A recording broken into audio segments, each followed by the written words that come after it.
बताओ, क्या तुम लोगों को ये पसंद आया या फिर नहीं? तुम लोगों को नहीं का मतलब नहीं मालूम है ना? क्या तुम लोगों को मालूम है कि तुम्हारे पास सब कुछ मौजूद है? पैसा, ताकत, इख्तियारात, ये सब कुछ तुम्हारे पास है। मैं नहीं चाहता था मेरे बच्चों को वो तकलीफ पहुंचे जो तकलीफें और अजियत मैंने बर्दाश्त की हैं, और इसीलिए आज तुम लोग यहाँ पर हो। लेकिन तुम लोगों को इस सब की कद्र कीमत का अंदाजा नहीं। तुम सबको चीजों की अदम मौजूदगी का तजर्बा करने की जरूरत है। मिठाई के एक टुकड़े ने मुझे जो कुछ सिखाया, उसकी वजह से ही मैंने पूरी दुनिया को मिठाई की दुकान बना दिया। लेकिन मैंने तुम लोगों से कुछ नहीं कहा। जब मैं तुम सबको देखता हूं तो मुझे लगता है तुम सब नाअहल हो। इन दोनों को डिस्कस करने के सिवा कोई काम नहीं। कुछ समझा नहीं नाना।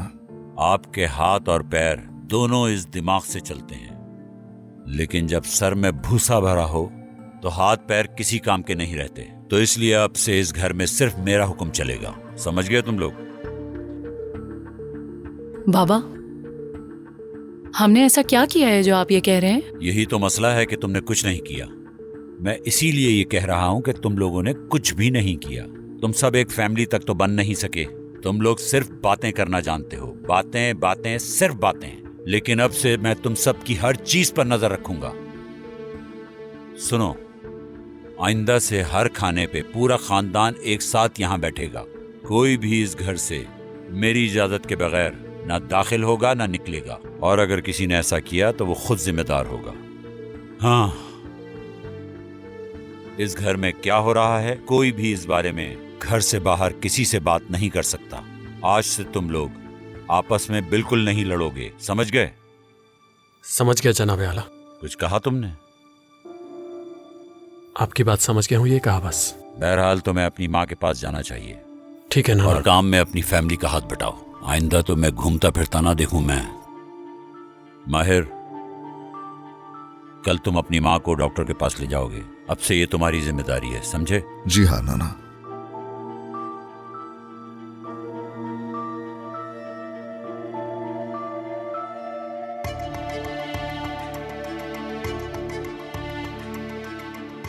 सुबह नाश्ते की टेबल पे सब टाइम पे पहुंच जाना।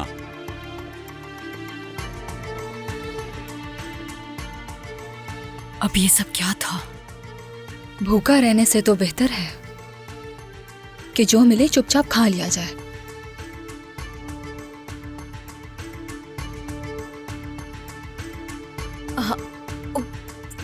उल्टी हो रही है मुझे।